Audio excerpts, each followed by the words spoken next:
अम्मा के डढ़िया कोयलिया मैया चुचुहिया करे लागल शोर है। अम्मा के डढ़िया कोयलिया मैया चुचुहिया करे लागल शोर है। आहे जागी जाहूँ ए मोरी मैया हो गइल भोर दिन सार है। आहे जागी जाहूँ ए मोरी मैया हो गइल भोर दिन सार है। अम्मा के डढ़िया कोयलिया मैया चुचुहिया करे लागल शोर है।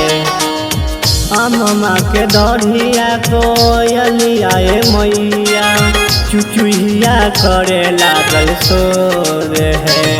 आहे जागी जाहूँ ए मोरी मैया हो गइल भोर दिन सार है। आहे जागी जाहूँ ए मोरी मैया हो गइल भोर दिन।